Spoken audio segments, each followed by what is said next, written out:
Salam əziz şagirdlər, bu gün sizinlə test toplusundan həqiqi ədədlər bölməsinin ədədin tam və kəsr hissəsi, ədədin standart şəkli alt bölməsinə aid bir neçə maraqlı sualın izahı ilə tanış olacağıq.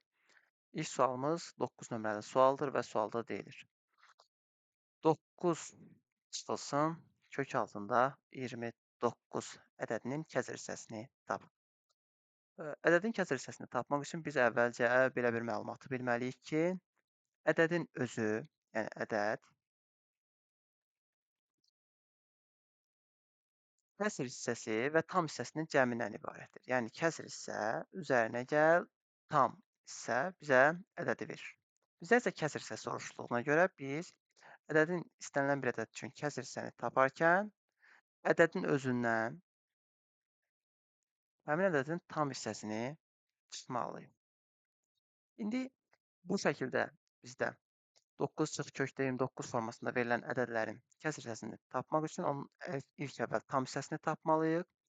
Bunun üçün isə 9 çıx kökdə 29-dan təqribi kök çıxarırıq.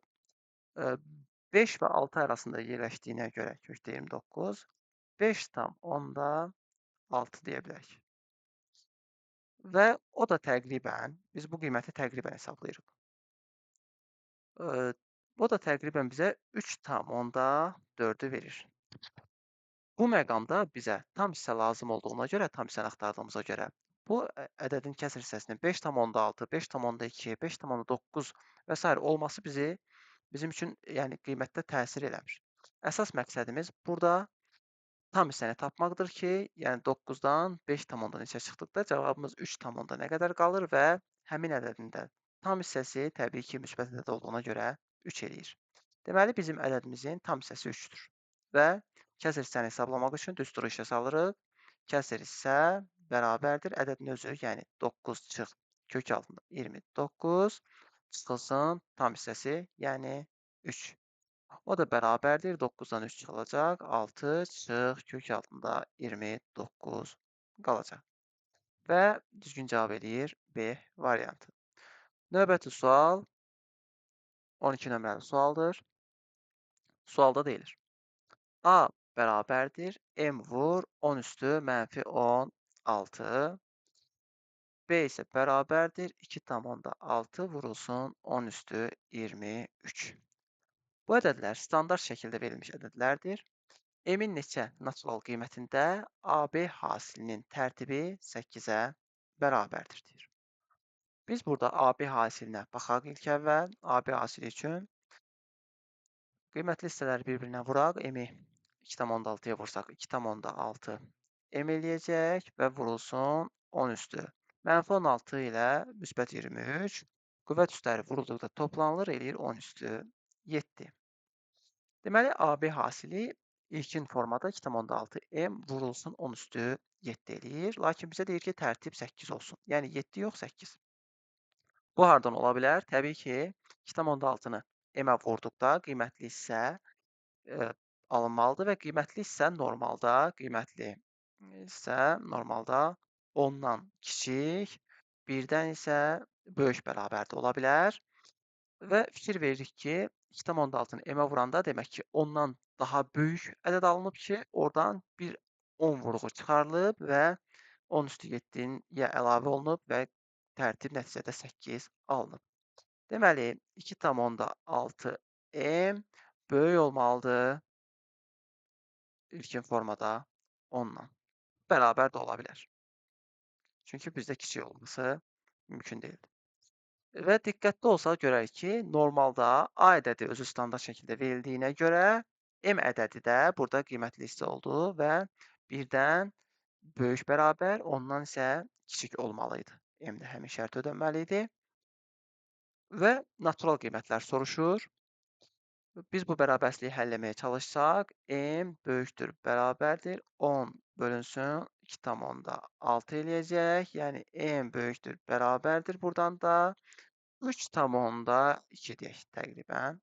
Burada ardı da var burada. Tam bölünmür 10 2,6-ya. Deməli, M 3,2-dən böyük bərabər olmalıdır və həmçinin M 1-dən böyük bərabər və ondan kiçik olmalı şərtini ödənməlidir. 3-dən böyük bərabər olduqda natural ədədlərdən 4, 5, 6, 7, 8 və 9 ola bilər. M isə artıq onu götürmür. Bizdən isə onların sayı soruşulurdu. Təbii ki, burada da 6 ədəd qiymət mümkündür. Düzgün cavab eləyir A variantı. Keçirik növbəti suala. Növbəti sual 14 nömrəli sualdır. Deyir ki, 2 kökdə 15 çıxılsın 3 kökdə 6 ədədinin kəsr hissəsi ilə bu ədədin əksi olan ədədin hasilini tapmaq lazımdır. İlk əvvəl bunun kəsr hissəsini tapmaq üçün daha əvvəl tapdığımız kimi tam hissəsini tapaq. Əvvəlki misalda etdik. Tam hissəni tapmaq üçün kökün daxilində yazaq bu ədədləri ilk əvvəl. Kök altında 4 vur 15 eləyir 60, çıxılsın kök altında 9 vur 6, 54 eləyir. Və bu qiyməti təqribi hesablasaq, görərik ki, kök altında 60-dan çıxan ədəd 7,8 deyək. Kök altı 54-dən isə 7,4 çıxsa, bu qiymət təqribi olaraq 0,4 edir. Yenə də deyirəm, burada 0, onda birlərdə olan hissələr tam dəqiq olmaya bilər, amma bizim üçün tam hissə lazımdır və diqqət edirik ki, həmin bu ifadənin tam hissəsi 0-dır. Yəni, tam hissəsi 0 olan bir ədədin kəsr hissəsi elə özüdür. Yəni, bizdə ədədin kəsr hissəsi deyilirdi. Biz vuracağıq 2 kök altında 15 çıx 3 kök altında 6 ədədini vurmalıyıq. Bu ədədin əksinə, təbii ki, ədədin əksidirsə onların işarələri dəyişir. Yəni 3 kök altında 6 çıxılsın 2 kök altında 15 vurulmalıdır. Bu ifadəni sadələşdirək, vuraq. Təbii ki, bu ifadəni sadələşdirmək üçün daha qısa yol kimi mənfini qarşıya çıxara bilərik. Çünki bunlar bir-birinin əksi olan ədədlərdir. Mənfini qarşıya çıxarsaq 2 kök altında 15 çıxılsın 3 kök altında 6-nın kvadratını alarıq. Yəni birinci ifadəmiz qalar. İkinci ifadəmizdən mənfi qarşıya gəldikdə elə birinci ifadənin eynisi alınır. Vurduqda kvadrat olur. Mənfi qarşıda saxlamaqla müxtəsər vurma düsturu ilə düsturumuzu açaq. 2 kökdə 15-in kvadratı eləyir 60 çıxılsın. Bu ifadələri bir-birinə vursaq 6, o da vur 2, 12 kök altında 90 üzərinə gəl. İkinci ifadəmizin də kvadratı eləyir 54.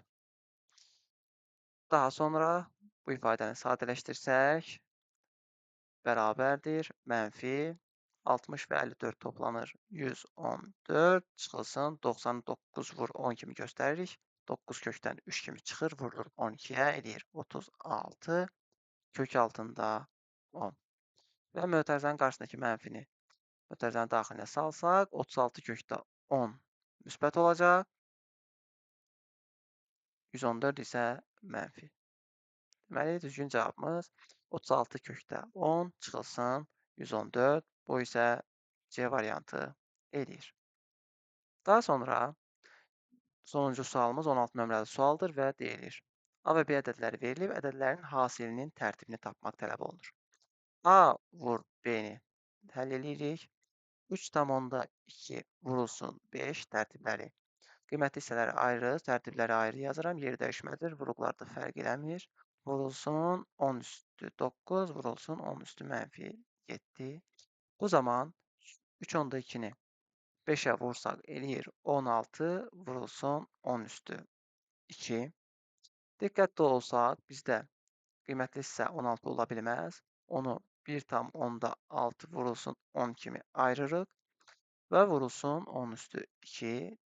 1,6 vurulsun 10 üstü qüvvət üstləri toplanır, eləyir 3. Deməli, bizdə ədədin hasilinin tərtibi soruşulurdu. Tərtib onun qüvvətində yazılan ədəddir. Bu isə 3-ə bərabərdir. Deməli, düzgün cavabımız eləyir 3. Bu mövzuya aid olan videomuz bu qədər. Növbəti videolarda görüşənədək.